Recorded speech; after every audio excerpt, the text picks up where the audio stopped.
Welcome to the wide world of evidence. Ladies and gentlemen, in today's video, we will discuss the role of evidence in the debate round, the main components of good evidence, and how to find, cut, and format evidence. So let's get started.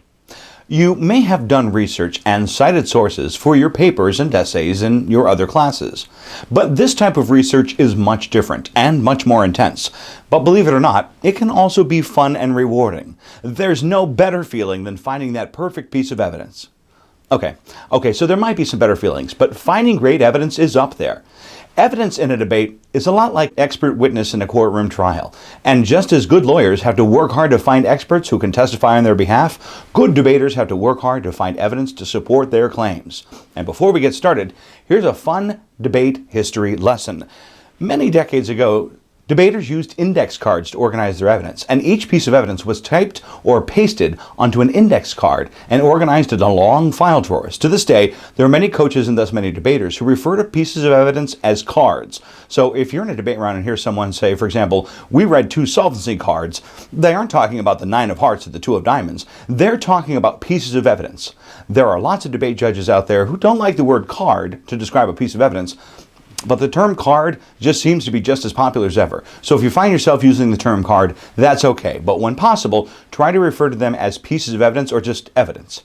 Now for today's video, I'm going to show you an article on the topic of homework because you might be watching this video as part of your homework. So let's get started. There are 3 parts to every piece of evidence: the tagline, the citation, and the body. Here's a piece of evidence that we might use in our homework assignment. At first, this might look a little overwhelming and tiny. There's a lot of formatting that makes it look more complex than it really is. So let's break it down into the 3 parts of a piece of evidence: the tagline, the citation, and the body. First, we start with the tagline. A tagline is an accurate summary of the body of the evidence. In this case, the tagline says, "Eliminating homework results in a drop in test scores." Note that the tagline is not excessively wordy. It's short, to the point, and accurately summarizes the main points of the evidence. When we take a look at the body of the evidence later on in this video, you'll see that researchers found that eliminating homework is correlated with a drop in test scores. Now, this might mean that these students are less prepared for college, or it might mean that fewer students graduate. But the evidence doesn't claim that these things are true, so neither can the tagline. Tagline should simply be the author's claim or main argument, and the text of the card provides the warrants or proof for why the claims are true. Taglines that exaggerate or fabricate or hyperbolize an author's claims are power tagged, and power tagging taglines can get you into a lot of trouble. Good teams will read your evidence closely, and if there are no warrants in the evidence to support the claims in your tagline, judges will not only disregard that evidence, which leaves you with no evidence to support your claims, but they may start to question your other pieces of evidence. So don't power tag, and don't let other teams power tag. Now let's go to the citation, which is the publication data that allows us to know who wrote the evidence and where the evidence was published. In this case, Robert Marzano and Deborah Pickering wrote an article titled "The Case For and Against Homework" in a journal titled Educational Leadership, published by an organization called ASCD. It was published in March of 2007 on pages 74 to 79. We've also included the author's qualifications, which were available at the bottom of the article on the webpage. And we've included the URL so that we can see where it was published on the internet as well. The good news is that you don't always have to read full citations. Instead, you might notice that the author's last names and the year in which it was published are in bold. Bold text in evidence indicates words that should be read out loud, whereas text that is not bolded does not need to be read out loud. Most tournaments require only the author's last name and the year the evidence was published.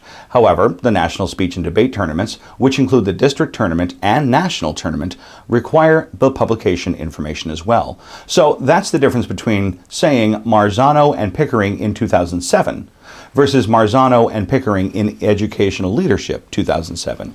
You may even want to consider including the publication in the citations you read, even if the tournament doesn't require it, because judges appreciate it, and it won't be a huge adjustment for you when you are required to read them. Now, when you type out the citations in the written evidence, you must include full MLA or APA citations, in addition to the qualifications of the author, for any evidence you introduce into the debate round. Internet sources must also include the title of the website, database, or access point, the date accessed, and the web address. The additional citation required for online sources must appear on all evidence, but doesn't necessarily need to be read. You may note from previous experience that finding all the citation information on a web page can be a challenge. Not all pages include things like the author's qualifications, page numbers, or even dates. So here's a good rule. The less publication information is available on the web page, the less reputable the resource is. As you know, there's a lot of information on the internet, and when it comes to professional research, there's also a lot of bad information on the internet. Therefore, you are expected to use only high-quality research. That means no blogs, website comments, personal websites, advertisements, personal opinions, etc. At a minimum, you must be able to provide the following citation elements: author, authors or organization, author's qualifications, title of article or web page, publication, date of publication, and URL. If any of these are missing from a resource you find, you may have stumbled upon a resource that cannot be used in a debate round, no matter how wonderful the evidence is. An easy mnemonic device to remember each of the citation elements is the sentence, "All quick tigers promptly devour unicorns." And the letters U, Q, T, P, D, and U stands for author, qualification, title, publication, date, and the URL. So far, we've covered the tagline and the citation. So now let's move on to talk about the body of the evidence. The body of the evidence is the most important part. A closer look at the evidence reveals some additional formatting, such as bolding and underlining, and we'll talk about those in a minute. But first, let's take a look at what we cut from the original article. You can see that I included the full text, and I did not chop up paragraphs or use ellipses. Ellipses are the ... that research sometimes use to cut out irrelevant portions of the text that they are citing. So a 10-sentence paragraph might be reduced to sentences 1 through 3 followed by ellipses, where sentences 4 through 8 were, followed by sentences 9 and 10. In academic research, ellipses allow researchers to save room and focus on the attention on the most important parts of the paragraph. But in the world of competitive debate, the other team will want to see the full paragraph to make sure that all of the author's claims and warrants are presented honestly and in full. For this reason, ellipses are not allowed in evidence unless they were used in the original document. So let's take a look at the original and compare it to the final cutting of evidence. You can see that I took the entire section titled "The Dangers of Ignoring Research." I start with the sentence, "Certainly, inappropriate homework may produce little or no benefit." And I end with the sentence, "To enact effective homework policies, however, schools and districts must address the following issues." And everything in between is included. Now here's an incredibly important lesson. In your debate career, you will come across hundreds of pieces of evidence that cannot be used because they contain one or more words that discount, negate, or contradict the point you are wanting to make. And you may have the temptation to delete, change, add, or adjust the author's original wording to help the evidence say what you want it to say. Under no circumstances is this permissible, and the consequences for adding, omitting, or changing any wording for any reason include disqualification from the tournament, suspension from your debate program, and maybe even academic consequences from the administration for violating the school's plagiarism policy. It would prevent you from getting into the National Honor Society, and it would go into your permanent academic records. I don't take it lightly, and in the rare cases when it's happened in my career, I have sought the maximum punishment. You need to hear me say clearly and without equivocation that changing or altering evidence is unethical and not permissible in any circumstance. Equally damaging is the loss of respect from your peers in the debate community. If it happens even once, you get a reputation that cannot be undone. And in an era of electronic debate where teams are researching the same sources you are, there's a pretty good chance that the opposing team has a copy of the original evidence on their computer, which makes it pretty easy for them to prove academic dishonesty. So to review. You are not allowed in any way to alter the author's words to suit your needs. I think we're pretty clear on that point, so let's move on and take a look at the formatting I've used to mark the card.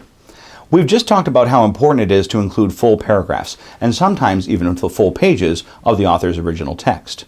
But there's a difference between including all of the author's original text and reading all of the author's original text out loud in a speech.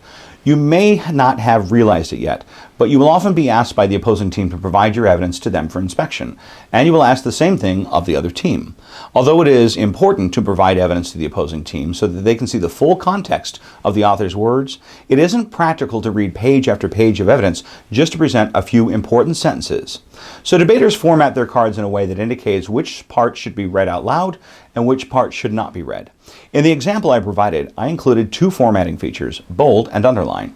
Therefore, the text that is bold and underlined should be read out loud, and the text that is not formatted would not be read out loud.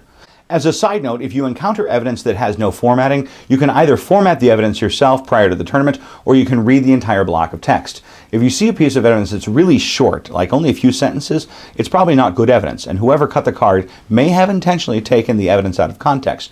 So it's a good idea to track down the original source to either see the larger context or recut the evidence so that it includes the surrounding text, even if you only end up reading those original few sentences.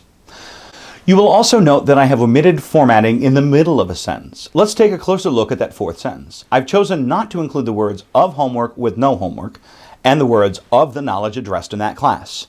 Does this violate the rule about not taking the words out of context? No, because in both cases, the unformatted words do not change the meaning of the formatted words. And in a speech where you want to maximize the amount of argumentation, it is acceptable to skip over unimportant words or phrases within a sentence as long as 1, the unformatted words in no way change the meaning of the formatted words, and 2, you present the full original text to the opposing team when requested. Now, when it comes to time to read the evidence out loud, it sounds like this.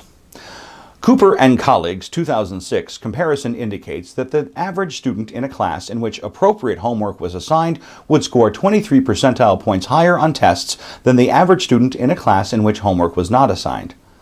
Again, note that the words "homework" with "no homework" does not change the author's meaning when not formatted, and neither does the phrase "of the knowledge addressed in that class." Had the evidence contained the word "not," as in "homework does not make a difference," and the debater reformatted the text to exclude the reading of the word "not," as in "homework does make a difference," this would be another example of a violation of debate, program, and school rules and ethics, and the same consequences would apply. There is one more important concept to teach before we end today's video, and that's the concept of marking and clipping cards. Understanding this concept requires you to understand two other concepts. First, it is common practice to provide the evidence to the other team. If both teams are using laptops, the evidence is usually shared on a flash drive before the speech begins. If both of the teams are using paper, the paper evidence is usually shared after the speech and returned before the next speech. If one of the teams is using laptops and the other team is using paper, the team that is still using laptops needs to share their evidence, either by giving up one of their laptops after their speech or bringing a third laptop called a viewing laptop so that the other team can inspect the evidence. The second concept is a basic rule of debate. A judge can only consider the evidence that is actually read out loud in the round. If it isn't read out loud in a round, it doesn't count. It doesn't exist as far as the judge or the other team is concerned. This presents a bit of a problem for debaters who shared their evidence electronically, but who then need to make adjustments mid-speech.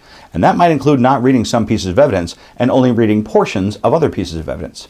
It is up to both teams to follow along and keep track of which pieces of evidence were read.